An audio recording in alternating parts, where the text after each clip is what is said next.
Hello, Morongo Basin, and listeners around the world online at Z107.7 FM.com. Here is the Z107.7 Local News for Friday, April 10th, 2026. The City of 29 Palms announced that City Manager Dr. Stone James will step down. James submitted his resignation and provided 60 days of notice at a closed session special meeting of the 29 Palms City Council on Thursday morning. James has served as city manager since March of 2024. In that time, he supported the creation and implementation of the city's first long-range strategic plan. James shared that his decision to step down is driven by family considerations. He will be transitioning to a private sector opportunity in the Coachella Valley. In a statement, he said, quote, "This has been the most rewarding time of my career." The 29 Palms City Council will consider next steps for interim leadership and the recruitment of a new city manager in the coming weeks. City operations and services will continue without interruption during the transition. Despite the 29 Palms City Council rejecting an offer from a solar developer, the issue has arisen once again after an assertive letter from the California Energy Commission has come to light. Reporter Heather Clisby has more. There was a narrow victory for opponents of a proposed solar farm at the March 23rd 29 Palms City Council meeting when Council voted to uphold the 2012 moratorium against such developments. In a letter dated March 27th and shared with Z107.7 this week, Jared Babula, attorney for the California Energy Commission, informed Robert Smith, attorney with K&L Gates LLP, representing solar developer E-Group, of its own power to supersede council rulings. Referencing E-Group's proposed Geneva solar project as a, quote, photovoltaic facility with an AC output of 50 megawatts, unquote, the CEC asserted its own jurisdiction over the project's future. Specifically, the CEC has the exclusive power to certify the site and related facilities, and the issuance of a certificate by the CEC for a project is in lieu of any local permit, certificate, or similar document. Councilmember April Ramirez, who cast the lone vote to accept the offered benefits package and move forward with the project, plans to keep the issue alive. I fully intend to bring this up at the next council meeting, along with the hundreds of letters from constituents that I have received asking for us to reconsider this. That day that they voted no, there was actually more people that wrote in favor of it, almost twice as many than the people that were against it, and they still voted no. It's unfortunate, but the overall consensus, at least that's coming to me, the people that feel safe enough to come to me, is that a very poor decision was made.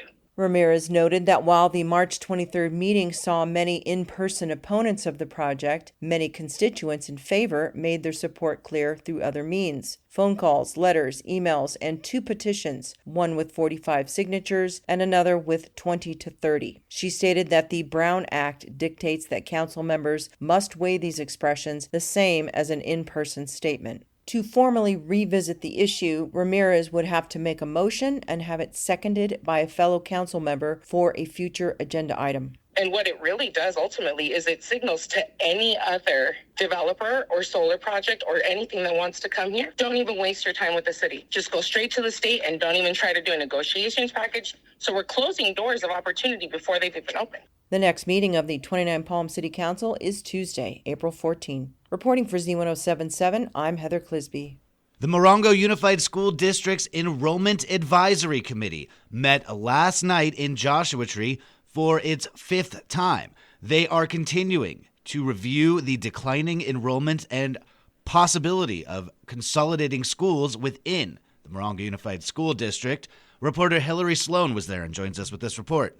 District officials presented several scenarios, ranging from no school closures to plans that could close 1, 2, or even 3 campuses. Each option included changes to school boundaries and projections for future enrollment. Across all scenarios, district officials said enrollment is expected to continue declining over the next several years. But that assumption was challenged during public comments, with parents questioning both the data and what may be missing from it.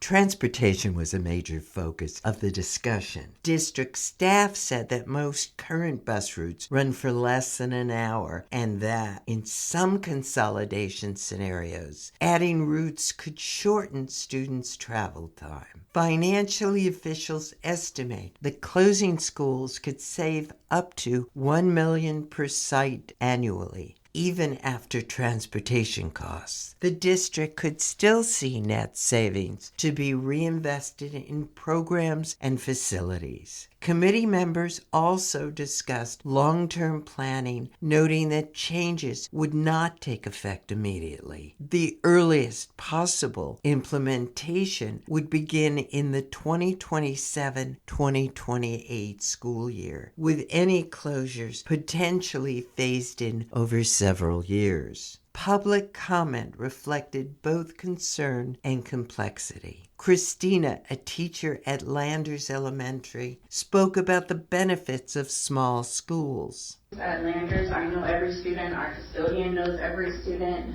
our students know every member of staff, and that affects a lot of things, including their behavior and their performance.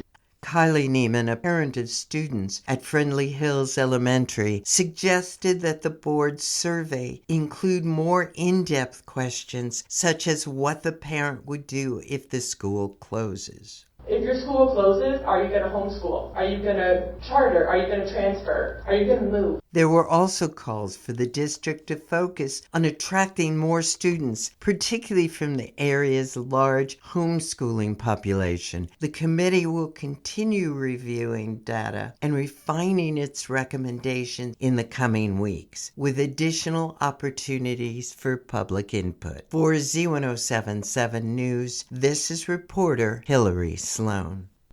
The Joshua Tree Branch Library is hosting a book donation giveaway tomorrow morning from 9 a.m. to noon. All of the books in the Friends of the Library collection will be available for donation only.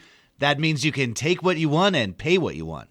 The library is located at 6465 Park Boulevard, 1 block north of 29 Palms Highway. All proceeds help fund programs and events at the library. British author, journalist, and broadcaster Stephanie Theobald will be in conversation with author Rachel Resnick about Theobald's road trip memoir, Sex Drive. Reporter Gabriel Hart spoke to Theobald about her memoir and the event that's being called her Sex Drive Salon. Known for her playful and thoughtful work around sexuality and alternative feminism, Stephanie Theobald's Sex Drive documents her road trip of self-discovery across America, where she acquired revelations of self-pleasure as an alternative way to heal. It's about, solo sex is one way of saying it. And it was my drive across America, having met all these incredible, sex-positive feminists, specifically one called Betty Dodson, who was 87 when I'd met her. She had just restarted her solo sex workshops, basically. So women would gather in this rent-controlled apartment in New York. And it was an incredible experience. And her line was that in the 70s, there was no information for women. And now there is misinformation because of the internet. There's all this craziness out there. So, if you are not ashamed about your body, you learn about your body, then you go out into the world and you light other women up. I asked Theobald to elaborate on solo sex in context of our increasingly fragmented society where many have become isolated from each other. The simple answer is that masturbation is the foundation of your sexuality. if you don't know how to give yourself pleasure, then you can't expect your partner to. So when you light yourself up and you learn about your body in a shame-free way, then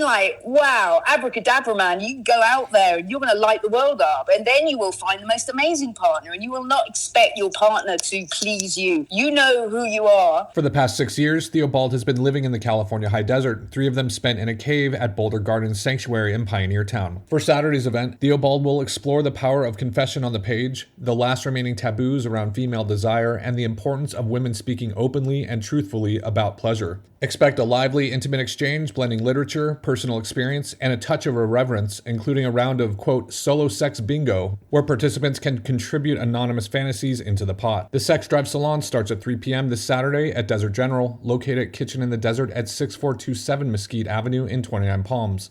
The event is free and open to the mature public. Reporting for Z107.7 News, I'm Gabriel Hart. Desert Ace Hardware in 29 Palms is celebrating 50 years this weekend. The store originally opened as an auto parts shop in 1953. In 1976, the owners expanded the space and joined the Ace Hardware Cooperative. 50 years later, they are celebrating that change with a sale, giveaway, dogs, hot dogs, and more. I spoke with owner Janet Kodish about the store's history. We're super excited about this anniversary. It's 50 years as an Ace hardware store in 29 Palms. Started the hardware store in 1976 as an expansion to the original business. In 1976, my folks joined the Ace Retailers Cooperative. Ace is the largest independently owned hardware store cooperative in the nation, with over 5,500 independently owned stores. We're going to do so much to celebrate. The celebration is going to be all weekend long from Friday to Sunday. And so we're going to have sales, we're going to have discounts, and then the big day is Saturday. We're having a party, free hot dogs, sodas, and chips. Cody's going to be here from Z107.7. And then we also have a grand prize that people can enter to win for free, and that's a Blackstone grill that we are going to raffle off for free. What does the 29 Palms community mean to you and to the people that work at Desert Ace Hardware? I was raised in this community, and so we've been serving the community for actually over 70 years. The store has really grown with the community. When I was a kid, the community was like 6,500 people, and now it's like over 20,000. It's not just a store. We're friends with our customers. Our customers are friends with us, and it feels so good to know that we're serving this community, which is so interesting and so diverse and is so close to my heart. We're really a community-based store in a way that I hope makes the community better. That celebration is happening tomorrow from 11 a.m. to 2 p.m. Everyone is invited to stop by Desert Ace Hardware, located at 515 Adobe Road, for a festive afternoon. That's our local news. Here at Local News, 7 times a day, 7 days a week at 7, 8, 9, noon, 4, 5, and 6. Reporting for the Morongo Basin News Leader, the award-winning Z107.7 Local News, I'm News Director Jeff Harmatz.